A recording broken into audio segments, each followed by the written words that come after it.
চল শুরু কর। তো আমার ওয়াইফকে বলি যে ও আমাকে থাপ্পড় কোন সাহসে মারে, তো মোবাইলটা নাও ভিডিও করো। তো ওরা কি করে, ম্যানেজার ফট করে উপরে এসে আমার ওয়াইফের সঙ্গে ধস্তাধস্তি করে, মানে একটা মহিলাকে ধস্তাধস্তি করা, বুঝতে পারছো তো কীরকম ব্যাপার। ধস্তাধস্তি করে মোবাইলটা কেড়ে নেওয়ার পরে আমাকে এখানে থাপ্পড় মারে, ধাক্কা দিয়ে ফেলে দেয়, কেড়ে আমাকে থাপ্পড় মারে, মোবাইল কেড়ে নিয়ে থাপ্পড় মারে এবং আমি ওখান থেকে নিচের দিকে পড়ে যাই। তারপরে ওখান থেকে ধাক্কাধাক্কি হতে হতে আমার এক বন্ধুর বাবা এসে আমাকে বাঁচায়। সেকেন্ড বার, এটা ফার্স্ট বার মারলো আমাকে, সেকেন্ড বার আবার ওখান থেকে ধাক্কাধাক্কি করতে করতে আমার দোকানের কিছুটা দূরেই রাস্তা, তো ওই রাস্তা অবধি অর্ধেক রাস্তা পার করে নিয়ে চলে যায় আমাকে, যে চল চল।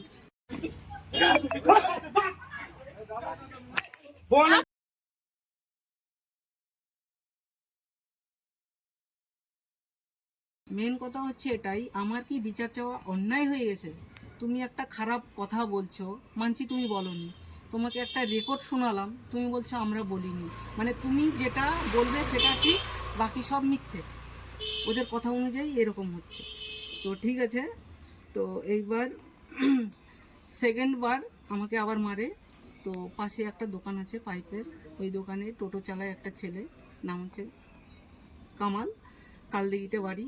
ওই কামালদা এসে সেকেন্ড বার আমাকে ওখান থেকে থার্ড বার আর কি আমি দোকানটা বন্ধ করার চেষ্টা করি। তো দোকানের যে গেটটা আছে, গেটটার ঠিক নিচে ইট থাকে, তো আমি দেখাবো ইটগুলি কিভাবে দেওয়া থাকে, হাওয়াতে না হলে টিনের দরজা, তো দরজাগুলো হয় আর কি, বাড়িতে এদিকে চলে আসে। তোমরা দেখতে পাচ্ছ এই ইট, এই ইট আমি যদি দোকানটা বন্ধ করি তাহলে আমাকে এই ইটটাকে এইদিকে সরিয়ে আমাকে এইভাবে বন্ধ করতে হবে, এইভাবে আমাকে বন্ধ করতে হয়। এটা যেন হাওয়াতে এইদিকে না আসে, সেই জন্য আমাকে এটাকে এখানে লাগাতে হবে। এটা আজকে থেকে না, এটা বহুকাল থেকে লাগিয়ে আসছি এইভাবে, ঠিক আছে। তো ওরা ব্লেম করছে যে এই ইট দিয়ে নাকি ওদেরকে মারার চেষ্টা করছে। তো যাই হোক, এবার আমি আসছি মেন প্রশ্নে। ওই জায়গাটা আমাকে মানে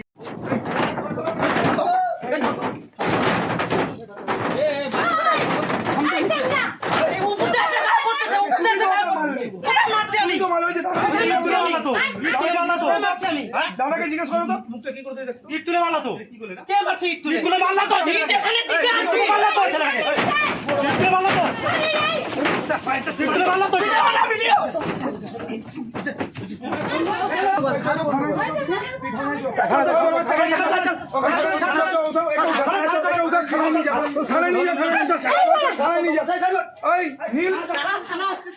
তুই থানায় নিয়ে যা, ওকে নিয়ে যা, ওকে থানায় নিয়ে যা, থানায় যা।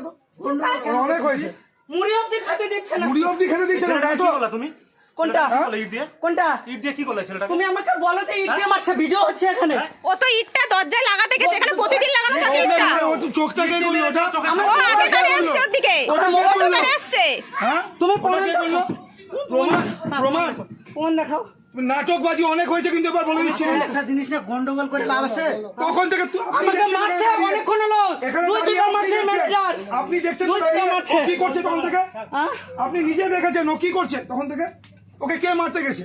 তুমি মারছো আমাকে। আবার সবার প্রথম কিন্তু হাতাহাতি তোমার থেকে শুরু হয়েছে। কি হাত দিয়েছো? সবার প্রথম হাতাহাতি তোমার থেকে, আমার হাত থেকে তুমি ফোন করে নিছো, ওকে ধাক্কা দিয়ে আমার হাত থেকে ফোন করে নিছো। কাটাকাটি ও করেছে, তারপরে কিন্তু গায়ে হাত তুলছে, তার আগে কিন্তু তোলেনি। ওকে একটা চড় মেরেছি না কি মেরেছি? চড় মেরেছো আমাকে। কি মেরেছি ওকে? এখানে আমি মেরেছি। হ্যাঁ উল্টাপাল্টা কথা। তখন থেকে ভালো ব্যবহার করে আছি, তখন থেকে তোমার সাথে গায়ে লাগছে না? আমি তো বলি দেব না, আমি বাইরে যাব, হিয়ারিং এ আসছি, তোমার গায়ে লাগছে না? তখন থেকে ভালো, তোমার তারপরে তুমি অনবরত একটা ছেলেকে মেরে যাচ্ছ। কোনটা আমাকে মারছে? তোমাকে মেরেছে, আমাকে ইচ্ছা কি বলছে? আমি এটা দিতে আসছি, দাদা এখানে আছে, ওখানে দাঁড়িয়ে আছে, তখন থেকে এখানে দিতে আসছি আমি। ইট তুলতে গেছো, প্রমাণ আছে। ইট তুলেছো? তুলিনি, ইটটা ওখানটায় দিতে গেছে, ইটটা ওখানেই থাকে। আমার দোকান আমি জানি কোথায় ইট থাকে, ঠিক আছে? ওখানে ইটটা দেওয়া থাকে। ছেলেটাকে মেরেছো তুমি ইট দিয়ে, মানে উদম ওরা সেই মারে। তো পুলিশকে ফোন করা হয়, পুলিশ আমাকে মারার ঠিক 50 থেকে 55 মিনিট পরে আসে। তো পাড়ার সব মোটামুটি 200-250 লোক জমায়েত হয়ে গেছে, সবাই দেখছে আমাকে মারছে, ঠিক আছে। সব মহিলা আসতে পারছে না। তো যাই হোক, এক বন্ধুর বাবা আমাকে বাঁচাইছে, টোটোওয়ালা আমাকে বাঁচিয়েছে, এক মামা হবে, এক দাদা হবে মিন্টুদা, এরা আমাকে বাঁচাইছে, এক মামা হবে পাশে বাড়ি শুভদীপ মামা, ও আমাকে বাঁচাইছে। যাই হোক, তো সেই পুলিশের গাড়ি যখন আসে, ফোন করা হয়, মোটামুটি 50 থেকে 55 মিনিট পর আসে। ওই পুলিশের ভ্যানে ছিল আমার এক মাসির ছেলে, নাম হচ্ছে চন্দন দাস। তো এইবার গন্ডগোলের পরে ওরা গন্ডগোল করছিল, তো ওরা মিছায় আর কি, হ্যানটাই বলে হাত ভেঙে গেছে, হ্যান ত্যান, অমুক হয়েছে তমুক হয়েছে বলে ওরা হসপিটালে চলে যায়। তো আমার দোকানে সেকেন্ডবার যখন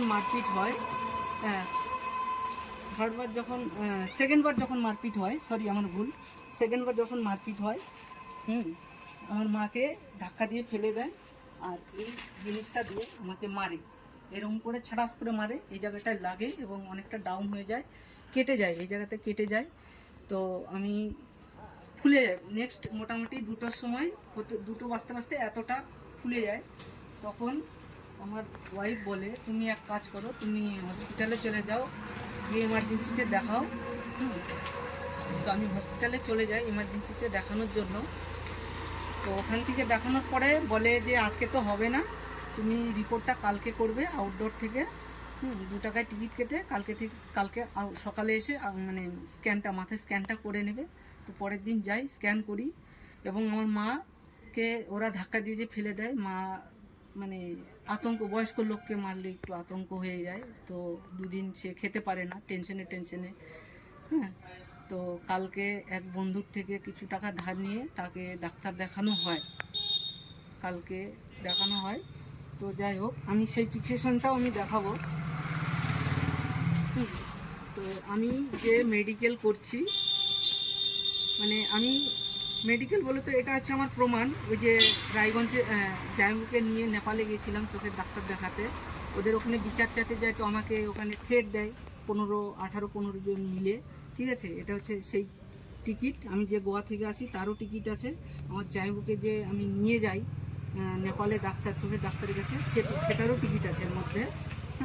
এই হচ্ছে টিকিট। আর এটা হচ্ছে আমার যে মেডিকেল, আমি এমার্জেন্সিতে দেখাই, আমার মাথায় যে চোট ওরা আঘাত করে, ঠিক আছে, এটা হচ্ছে এমার্জেন্সিতে দেখাই, এটা হচ্ছে সেই রিপোর্ট। যেদিন প্রথম আমাকে চোট লাগে, এতগুলো পাজা ওষুধ দিয়েছে, জানোই তোমরা হসপিটালের। তো এই হচ্ছে আমার 2 টাকার টিকিটটা কেটে আমি স্ক্যান করি পরের দিন। আমাকে এই হচ্ছে স্ক্যানের নর্মাল আসে, ডাক্তার বলে যে যদি আর একটু লাগতো তোর ভালো ক্ষতি হতো, চেনা ডাক্তার। আমি টোটো চালাতাম আগে, তো ওই ডাক্তারটা আমার টোটোতে আপ ডাউন করতো আগে, কায়স্থপাড়ার ওখান থেকে নিয়ে ওকে হসপিটালে রেখে আসতাম ওই ডাক্তারবাবুকে, ঠিক আছে। চেনা পরিচিতি হিসেবে ডাক্তারটা বলছে অনেক কিছু। তো আর দ্বিতীয়ত হচ্ছে, এটা হচ্ছে আমার মাকে ডাক্তার দেখাই কালকে, বন্ধুর থেকে টাকা ধার নিয়ে। এই হচ্ছে মায়ের প্রেসক্রিপশন। মা খেতে পারছে না, 2 দিন ধরে টেনশনে, মাকে ধাক্কা দিয়ে ওরা ফেলে দেয়, মাও চোট লাগে। তো চোটটা এই কারণেই লাগে, পাশে দেখো তোমরা দেখতে পাবে ওখানে ভাঙা আছে আর কি, ট্যাপটা এখানে ভাঙা আছে, এখান থেকে সেকেন্ডবার মা আসে, মাকে ফেলে দেয়।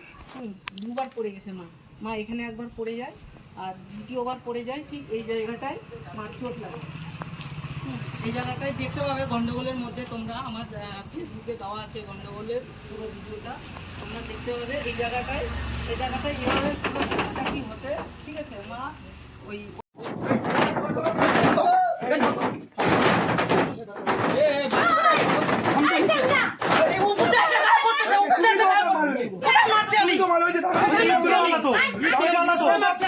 দাদাকে জিজ্ঞেস করো তো, মুখটা কি করতে ইট তুলে মারলা তো, কে মারছে? ইট তুলে মারলা তো, এখানে দিকে আসছে, মারলা তো ছেলেকে। জায়গাটায় মার চোট লাগে, এই জায়গাটায় দেখতে পাবে গন্ডগোলের মধ্যে, তোমরা আমার ফেসবুকে দেওয়া আছে গন্ডগোলের পুরো ভিডিওটা, তোমরা দেখতে পাবে। এই জায়গাটায় এভাবে কি হতে, ঠিক আছে। মা ওই ওদের যে গ্রুপের যে সব ছেলেপেলে থাকে ওদের খেয়ে মা এই জায়গাটায় পড়ে যায়, ঠিক আছে। তো যাই হোক, বয়স্ক মানুষ আতঙ্কে তার মানে সে খেতে পারছে না, টেনশনে যে আমার ছেলেকে এইভাবে মারছে আমার সামনে, যে কোনো স্বাভাবিক মার টেনশন হবে। তার ছেলেকে 2-4 জন লোক যদি তাদের সামনে যদি তার ছেলেকে মারে, অবশ্যই সে টেনশন করবে কেন মারবে। আমার রিপোর্ট, আমি ঠিক দুর্গাপুজোর 15 দিন আগে কায়স্থপাড়ার গলিতে 2,17,000 টাকা আমি পড়ে পাই। যদি আমি চাইতাম আধার কার্ড ফেলে দিয়ে 2 লাখ টাকাটা আমি হজম করতে পারতাম নিজে। আমি কীরকম, আমি জানি কীরকম আমি ছেলে। লোকের কাছ থেকে আমাকে সার্টিফিকেট নিতে হবে না, বা কারো কামাই খাই না যে তাদের কথা অনুযায়ী আমাকে চলতে হবে, তাদের থেকে আমাকে সার্টিফিকেট নিতে হবে আমি কেমন ছেলে।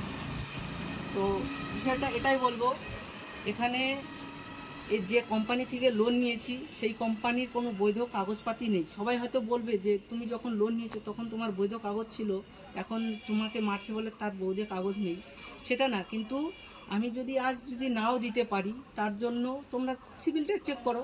5 তারিখ 6 তারিখের জায়গায় 8 তারিখ 10 তারিখ 12 তারিখ হতেই পারে ভাই। 2-4টা জায়গা থেকে লোন নিলে একটা না একটা 19-20 হতেই পারে দিতে গেলে, সেটা বড় কথা না। কিন্তু তুমি দেখো যে আমার বামস আছে কি না। 2 তারিখের জায়গায় 20 তারিখ হতে পারে, তবু আমি কিস্তি আমি দিয়েছি। তো বড় কথা সেটা না, বড় কথা হচ্ছে এইটাই যে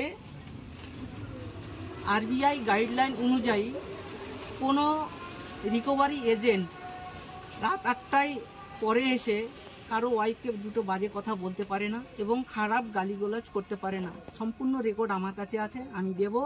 হ্যাঁ, আমি যথেষ্ট পরিমাণে তোমরা হেল্প করো, আমি কেসটা আমি লড়বো যথেষ্ট, এই কোম্পানির শেষ দেখে ছাড়বো। আর দ্বিতীয়ত হচ্ছে, এটা হচ্ছে আমার মেডিকেল রিপোর্ট, এটা হচ্ছে আমার মার মেডিকেল রিপোর্ট, যে একটা বয়স্ক 60 বছরের, 60 বলা ভুল, 60-এর বেশি, 63-64 বছরের এক মহিলাকে এইভাবে ফেলে দেয় বা তার চোট পায়, তাদেরকেও একটু সতর্ক হয়ে করতে হতো। মেন কথা হচ্ছে সেটা না, এটা সম্পূর্ণ হচ্ছে গুন্ডামু, একটা একটা মেন হচ্ছে গুন্ডা। পুরো কোম্পানিটা থানার সঙ্গে হাত আছে, কেসটা এখন উঠাতে হবে এরকম বলছে, হুমকি দিচ্ছে। তো যাই হোক, আমি 3টে কোম্পানি থেকে লোন নিই। তো মেন কথা হচ্ছে এটাই, আমার কি বিচার চাওয়াটা অন্যায় হয়ে গেছে?